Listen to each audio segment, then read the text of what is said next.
नमस्कार दोस्तों, मैं हूं आलोक। स्वागत है आप सभी का आप सभी के अपने ही यूट्यूब चैनल आलोक्स ब्लॉग पर। दोस्तों, नर्सरी से जब हम कोई प्लांट लेके आते हैं तो बहुत ही आशाएं होती हैं हमें उन पौधों से कि वो पौधे बड़े होंगे। अगर फ्लावरिंग प्लांट है तो ढेर सारे फूल देंगे, और अगर वो हमारे गार्डन के ऑर्नामेंटल प्लांट्स हैं तो हमारे गार्डन को अपनी खूबसूरती से जो है वो सजा कर रखेंगे। जितने भी फायदे होते हैं एक पौधे से हमको वो सारे मिलेंगे। लेकिन कभी कभार ऐसा होता है कि हम नर्सरी से प्लांट तो बड़े शौक से लेके आते हैं, लेकिन वो हमारे प्लांट हमारे गार्डन के अंदर रिपोर्टिंग के बाद जो है वो ख़राब हो जाते हैं। पैसे तो जाते ही हैं, साथ ही साथ जो है वो सारी आशाएं जो हमें उन प्लांट से होती हैं वो भी कहीं ना कहीं टूटती हैं। आज की अपनी इस वीडियो में मैं आप सभी से प्लांट्स की रिपोर्टिंग में हमको किन किन चीज़ों का ध्यान रखना चाहिए, इन सारी चीज़ों को शेयर करूंगा। जैसा कि मैंने आप सभी से प्रीवियस वीडियो के अंदर शेयर किया था कि मैं नर्सरी से कुछ प्लांट लेके आया था। उनमें से लगभग कुछ प्लांट्स की मैंने रिपोर्टिंग कर ली है, एक दो प्लांट बचे हुए हैं। तो मुझे याद आया कि आप सभी के साथ इन चीज़ों को शेयर करना चाहिए, क्योंकि आप लोगों की जो कुछ परेशानियां होती हैं वो टाइम टू टाइम आप लोग शेयर करते रहते हैं कमेंट सेक्शन में। तो मुझे लगा कि ये वीडियो आपके लिए काफ़ी यूजफुल हो सकती है। यहाँ पर मेरा ये मधुकामिनी, मैंने इसको रिपोर्ट किया है, और ये मुशंडा, दोनों को रिपोर्ट कर लिया है। और अभी मेरे अलमंडा के दो प्लांट्स हैं जिनको आज मैं रिपोर्ट करने वाला हूँ। तो दोस्तों, यहाँ पर मेरा पूरा रिपोर्टिंग का जो सामान है वो फैला हुआ है। और यहाँ पर मैंने जो डेफनबाकिया का मेरा प्लांट था उसको रिपोर्ट किया हुआ है, और मेरा वो सिल्वर डस्ट का जो प्लांट था, डस्टी मिलर भी जिसको बोलते हैं, वो भी रिपोर्टिंग के लिए पड़ा हुआ था। जिस कंटेनर के अंदर लगा के मुझे मिला था उसी के अंदर था, लेकिन मुझे लगा कि इसकी ग्रोथ थोड़ा स्लो है तो मैंने इसको रिपोर्ट कर दिया। और ये बहुत अच्छा टाइम है, जब बारिश शुरू हो जाती है तो एटमॉस्फेयर के अंदर काफ़ी अच्छी ह्यूमिडिटी होती है। इसके अंदर आप नए प्लांट्स भी रिपोर्ट कर सकते हैं, और पुराने प्लांट आपके जो रूट बाउंड हैं या फिर किसी तरीके से रूट रॉट का शिकार हो रहे हों, या फिर आपको लग रहा हो कि आपका प्लांट जो है वो कंटेनर के हिसाब से अपनी ग्रोथ नहीं कर पा रहा है, कंटेनर छोटा है, तो अभी आप उसको रिपोर्ट कर सकते हैं। दोस्तों, सबसे पहला फैक्टर जो जुड़ा हुआ है वो हमारे प्लांट से ही होता है जिनकी रिपोर्टिंग हमको करनी होती है। हमें सबसे पहले अपने उन प्लांट्स की सारी रिक्वायरमेंट्स का पता कर लेना चाहिए कि प्लांट हमारा किस तरीके की मिट्टी पसंद करता है। क्योंकि अगर आपका प्लांट उसकी रिक्वायरमेंट ही हमको नहीं पता होगी, या फिर किस तरीके की मिट्टी में वो ख़राब हो सकता है, इन सारी चीज़ों का अगर हमको पता नहीं होगा तो हम अपने प्लांट्स की रिपोर्टिंग में गलतियां करेंगे और प्लांट हमारा जो है वो मरेगा। तो यहाँ पर सबसे पहली रिक्वायरमेंट, जैसा कि मैंने सॉइल का बताया, तो आप सबसे पहले ये चेक कीजिए कि नर्सरी से आपका प्लांट जिस सॉइल के अंदर लगकर मिला हुआ है वो सॉइल कैसी है। अगर चिकनी मिट्टी के अंदर या फिर लाल मिट्टी के अंदर आपका प्लांट लगा हुआ हो और बारिश का टाइम हो, तो आप कोशिश ये कीजिए कि आप अच्छे से रूट्स को जो है चिकनी मिट्टी से निकाल के, यानी उसको अच्छे से धो के पानी के अंदर, उसके बाद रिपोर्ट कीजिए। लेकिन अगर आपका प्लांट जो है वो ठीक ठाक मिट्टी वेल ड्रेन सॉइल के अंदर लगा हो तो ऐसा करने की ज़रूरत नहीं है, वरना प्लांट जो है वो अनायास शॉक में जाएगा। इसकी ग्रोथ, फ्लावरिंग सब कुछ थोड़ा थोड़ा डिले हो जाएगी। अगली चीज़ जो है, अगर हम इस मिट्टी को चेक कर लें, क्ले सॉयल या रेड सॉयल हो तब तो कुछ हमको अलग से करने की ज़रूरत है, वरना ज्यों का त्यों इसको छोड़ेंगे। हाँ, जब इसको हम ग्रो बैग के अंदर से निकालें तो थोड़ी थोड़ी सॉयल जो है वो लूज कर दें, साइड साइड से और नीचे से ऊपर से, और उसके बाद जो है रिपोर्टिंग करें। क्योंकि रूट्स जब थोड़ा बाहर आ जाएंगी तो नई मिट्टी के अंदर वो जल्दी सेटल्ड होके अपना न्यूट्रिशन लेना जो है वो शुरू कर देंगी। अगला जो है आपका फैक्टर वो है जिस मिट्टी के अंदर हमारा प्लांट लगना है वो मिट्टी कैसी होनी चाहिए। मैक्सिमम प्लांट्स जो कि पॉट के अंदर लगे होते हैं उनको वेल ड्रेन्ड सॉइल जो है वो पसंद होती है। तो यहाँ पर मैंने एक हिस्सा मिट्टी ये गार्डन सॉइल है आपकी, इसको लेकर, और देखिए इसके अंदर से जितने भी जैसे ख़राब चीज़ें थी वो सबको निकाल कर मैंने उधर रख दिया, क्योंकि बीट्स वगैरह जो है वो पड़ी मिट्टी के अंदर निकल आते हैं, और मैं तो अपने गार्डन से ही सॉइल लेता हूँ, तो बीट्स जो हैं वो ग्राउंड पर निकलना जो है वो स्वाभाविक है।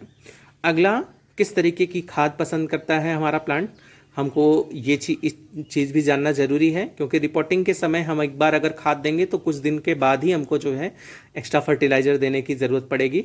तो आप ये देख लीजिए कि वर्मी कंपोस्ट या काऊ डंग, ये तो जो है ऐसे कंपोस्ट हैं फर्टिलाइज़र हैं जो लगभग सभी प्लांट्स को हमको देने ही होते हैं। लेकिन कभी कभार कुछ प्लांट्स ऐसे भी होते हैं जिनको एक्स्ट्रा न्यूट्रिशन की ज़रूरत पड़ती है, तो आप चेक कर लीजिए। अगर आपके प्लांट को फास्फोरस रिच फर्टिलाइज़र पसंद हो तो आप बोन मील वगैरह भी एक एक चम्मच जो है वो मिक्स कर सकते हैं। उसके बाद अच्छी बेड ड्रेन सॉइल तैयार करने के लिए आपको सैंड ज़रूर मिक्स करना है, वरना पॉट के अंदर अगर आप सिर्फ ये कंपोस्ट और गार्डन सॉइल मिलाकर प्लांट को लगा देंगे तो मिट्टी थोड़ा हार्ड सी या सॉगी सी बन जाती है और उसके अंदर मॉइस्चर बहुत ज़्यादा होल्ड होता है और वहाँ पर आपके प्लांट के मरने के चांसेस जो हैं वो बढ़ जाते हैं। वहीं अगर आप सैंड मिक्स कर देंगे तो मिट्टी बेड ड्रेन तैयार होगी, जिसके अंदर से एक्स्ट्रा वाटर जो है वो ड्रेनेज होल से बाहर निकल जाएगा। मिट्टी के अंदर उतना ही मॉइस्चर होल्ड करेगा जितना हमारे प्लांट की को ज़रूरत है।